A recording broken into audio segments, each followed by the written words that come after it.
Thank you. Rodescu Hopkins, everybody. Broccoli Samurai.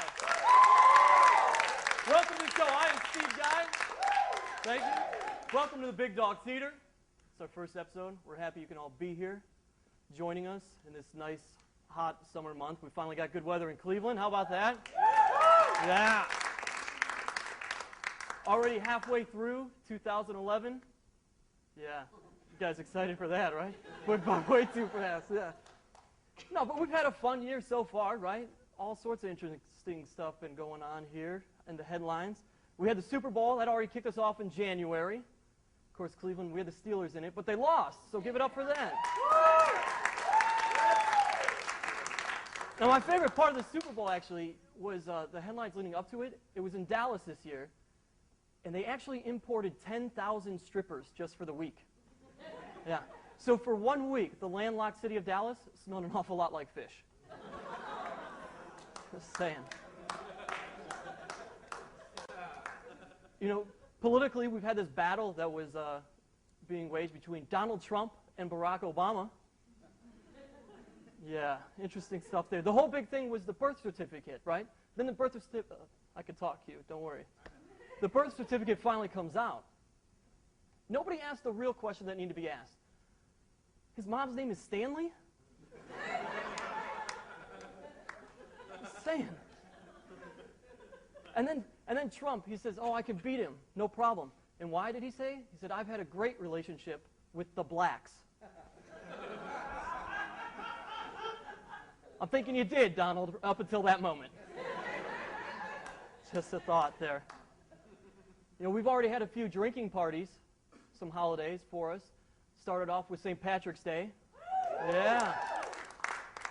Yeah, these drinking parties have led me to realize why people kind of hate America a little bit.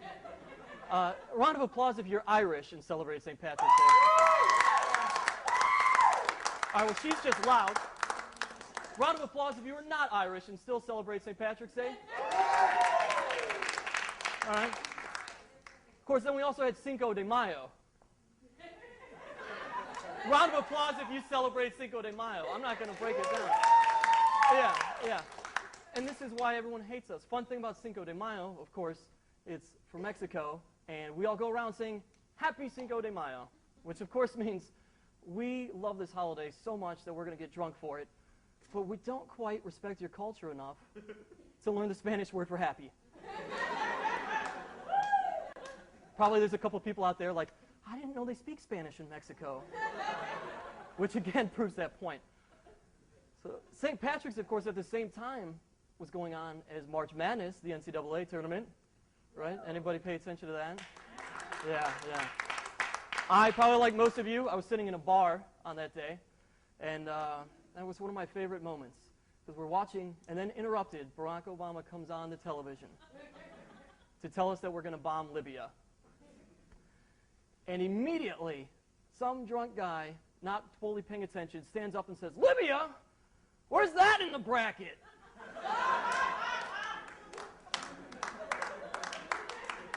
So, God bless America.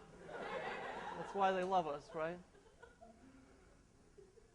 And then finally, let's stick with sports here. Our most recent headline, we all probably know, Jim Tressel resigning from Ohio State. Yeah. Oh, a couple of claps. Some sadness here. Yeah, I will say this, Ohio State fans. You got to give it up for Jim Tressel, okay? Because they actually interviewed LeBron James after the fact about this thing. And I just sat there at the TV looking at him. I'm thinking, you know what? At least Jimmy got us a ring and then let Ohio down. Just saying. Guys, we've got a great show for you. Mike Polk is here. From the Akron area, we've got the podcast Pretty Swell Guys are here. Got some stand-up comedy for you. Local comedian Bill Squire will be here. Keep it going. We're going to take a quick break. Give it up for Broccoli Samurai, everybody.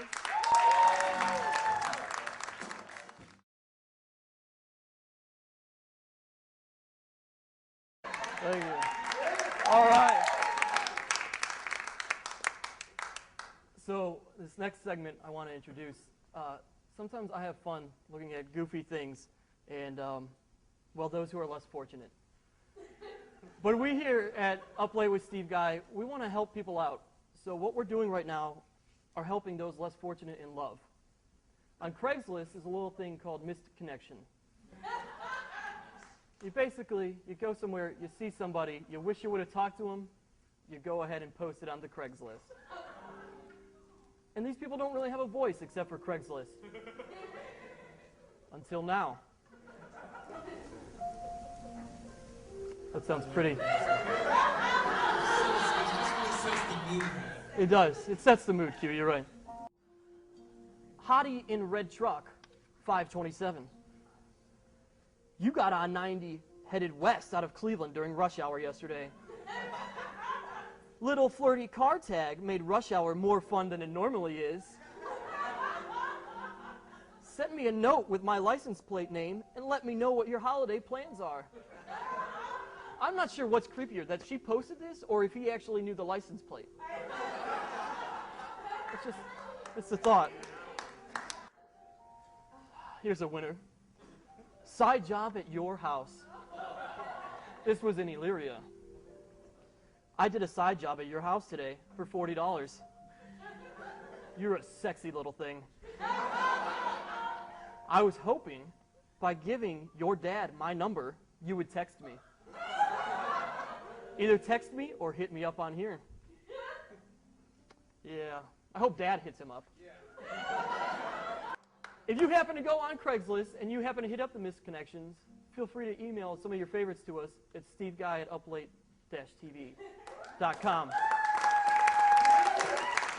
We're going to take a quick break, and then we'll have an interview for you guys. Stick around. Mike Polk coming up next.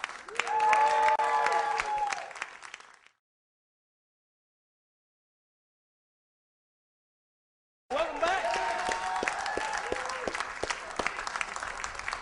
All right. Our very first guest is a name that a lot of people know.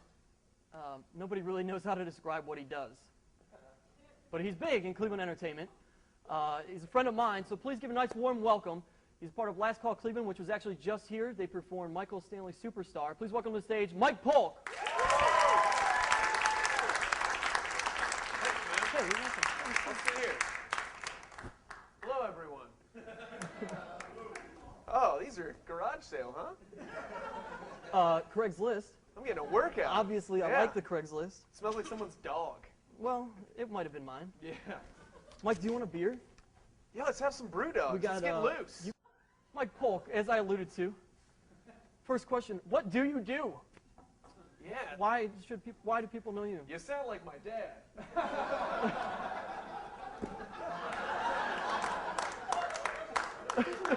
we wrote that up before. It's a good question. I work for a website company during the day, and I just write boring ads that make me want to shoot my brains out. And then at night, I just do all this kind of wacky stuff like you saw last week. I do sketch comedy, I do stand-up, and I make some videos. That's about it. Mike is a pretty big Cavs fan. Yeah. Yeah. And I remain so.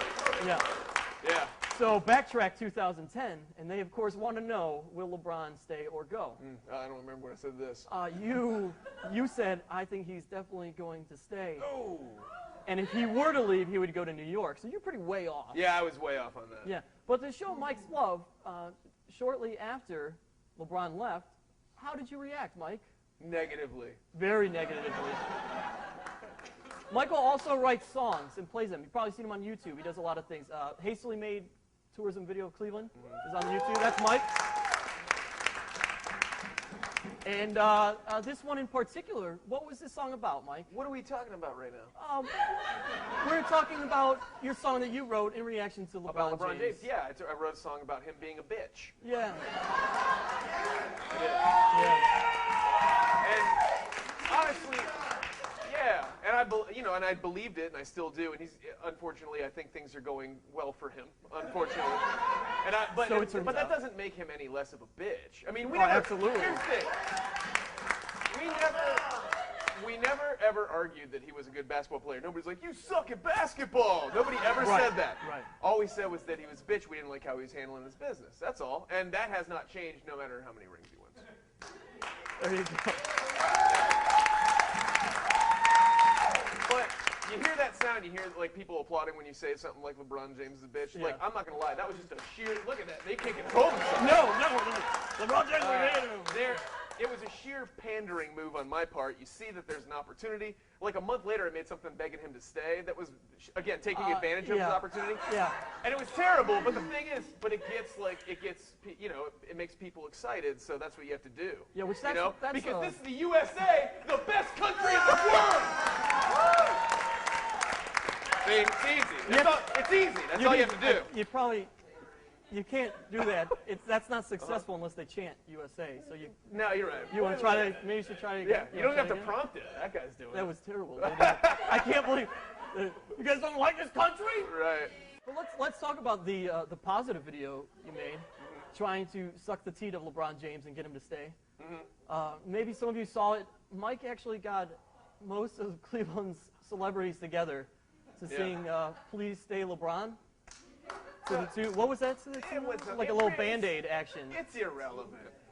It was really bad. It was to "We Are the World," but it was getting it was like Dick Goddard singing to Tim Misney, singing to the Norton Furniture guys. You know, the Slider made an appearance, and it had a good run. Got a little pub, which is what we wanted, and then it got quickly taken down by Quincy Jones, who wrote "We Are the World." And honestly, it was such a terrible, terrible video when it was all said and done that I was like, thank Christ for Quincy Jones. Because it was embarrassing, and if it was still up somewhere, I mean, I'm sure it is somewhere, but in easily accessible, that would be terrible. So it's two great things Quincy's responsible for, that and Fresh Prince of Bel-Air. Yeah, those are the two things that he's done so far. Yeah. No, it's okay. You can clap for Fresh Prince of Bel-Air. Yeah. So Mike being a YouTube superstar, he's been around. I like to call myself a celebrity. That's cute. What are you up to? Well, just hanging out mostly. Cool. Just hanging out. Cool. Not very busy these days. All right. I put together this little ditty. Yeah. A little bit. I mean, no big deal.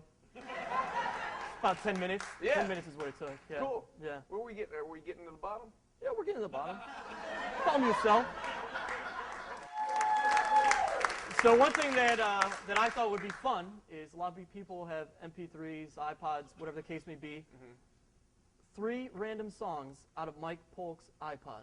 I wish I would have brought it in, man. I really do. I'll tell you what. You asked me that in the email. I did. The 7th email I got. Thanks for being prepared.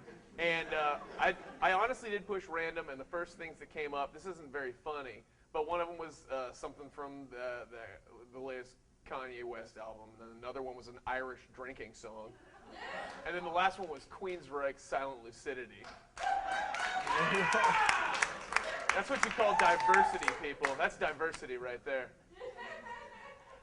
All right, guys, in a few weeks, Last Call Cleveland will be right back here at the Big Dog Theater.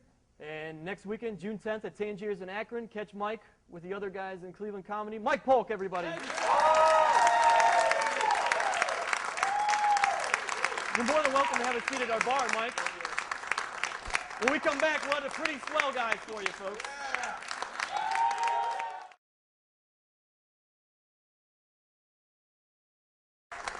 All right, folks, our next guest, we've got 2 guys here for you. They host a podcast together. They're from the Akron area. Please give it up for a couple friends of mine, the Pretty Swell Guys, Chris Clem and Kirk. Pretty Swell Guys podcast is pretty much about all things pop culture, right? You guys are both stand-up comics, but tell us about, podcast-wise, what it's really about. Our podcast or just Your podcasting podcast. in general? Your podcast. I don't care about anybody else's, right? We wanted to show people we wanted to tell people in the whole country, the whole world, that how much we love Leah Thompson and Macho Man Randy Savage. So we decided to do a podcast. That's pretty much.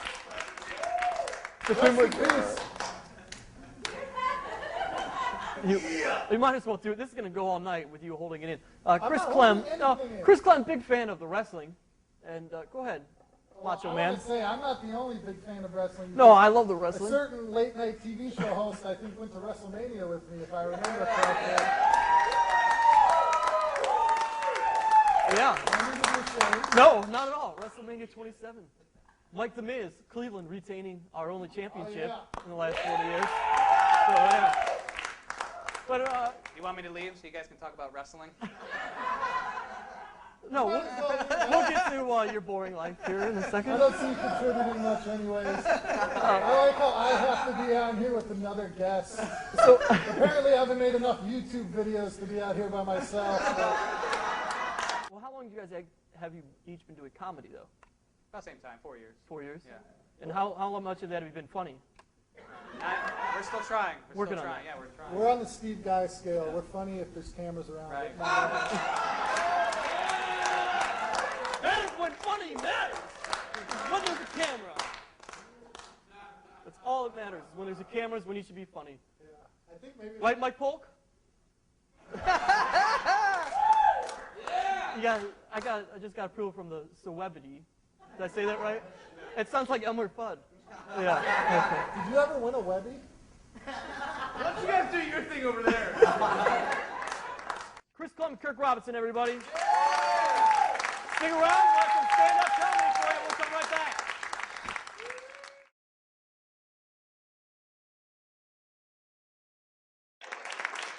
All right, we've got some stand-up comedy in store for you folks. That's kind of where most of our guests tonight have started from, or all of them, and myself included. So right now, please give a warm welcome for our local comic, one of friends of mine, Mr. Bill Squire, everyone.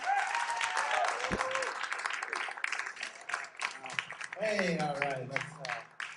It's awesome. It's awesome to be the 7th comic on a show. To follow the podcasters is amazing. Makes me really go like, yeah, my career's in fuego. I really wish this show had not been sponsored by Crown Royal. Because that would make this a lot more fun for me. Because I love to drink whiskey. I like drinking whiskey because you take on the attributes of wherever the whiskey was made. Like Crown Royal is a Canadian whiskey, so when you start drinking it, you get all nice, like a Canadian. Like, oh, come on over to my house, we'll watch some hockey, eh? I'll share my health care with you. It'll be a great time. You drink Irish whiskey, you become like an Irish Catholic. You're like, oh, God bless these poor souls on the road with me because I am pissed drunk. You drink Jack Daniels, you become like an uneducated Southerner. You're like, let me tell you about these brainiacs that invented the alphabet. We don't need that queer garbage, all right? There's only one letter we need. That's the number 3. Miss you, Dale. Miss you so much. God needed a driver. When I drink beer, though, I like to drink ironically named beer. Like, not the fancy stuff like they got. Like, I like Milwaukee's Best, right? Like, my favorite is when someone's drinking it for the first time and they're holding the can and it's like, oh my God, they make a ton of beer in Milwaukee. Beer's the best. It's gonna be so good. I can't wait to try it. Oh, Milwaukee, you son of a bitch! You got me. This isn't good at all. This tastes like urine filtered through gravel. Pabst Blue Ribbon. That's an ironically named beer, right? They won a blue ribbon. For what? My guess, spousal abuse. Yeah, wasn't always a hipster beer, right? I was in Pennsylvania in November last year, and it was hunting season, and they had bush beer in camouflage cans. So the deer wouldn't see it. Which I guess is a good idea until you set it down and you're like, ah, crap. Don't walk over here, all right? Should have got the 30-pack, it was only $1.50 more.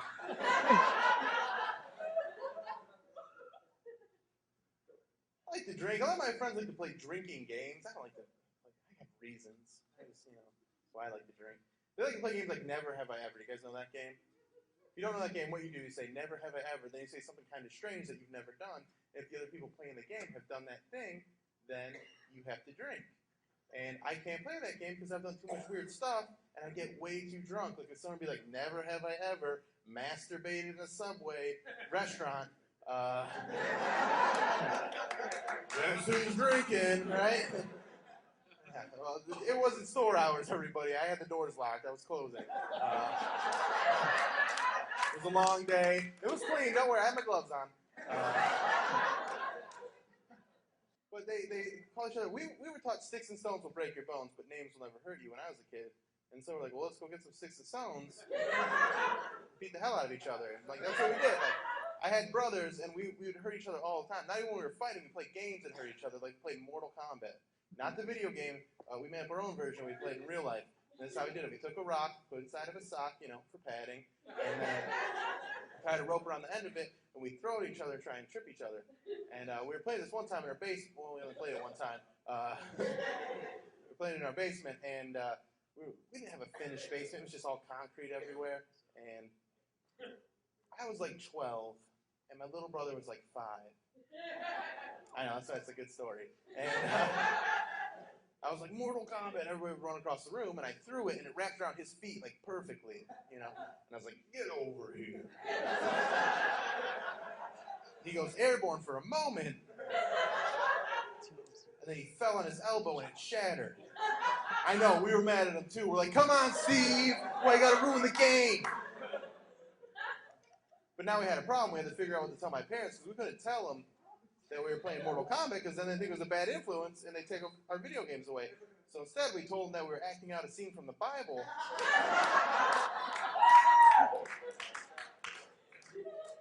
It worked. All right, that's all for me. All right, thank you very much. Good Squire, everybody. Bill, you got a CD out, right? Yeah. I have a CD. If you want one after the show, just pay whatever you want for it. I don't care. People that are watching this, wherever it ends up being shown, you can buy it online and also pay whatever you want on there. On BillSquire.com. It's got a link. Where are you gonna be next, Bill? I don't know. When's your next show? I don't know. I got a bunch of crappy comedy clubs I'll be working at all summer and for the rest of my life, and you won't hear about when I die.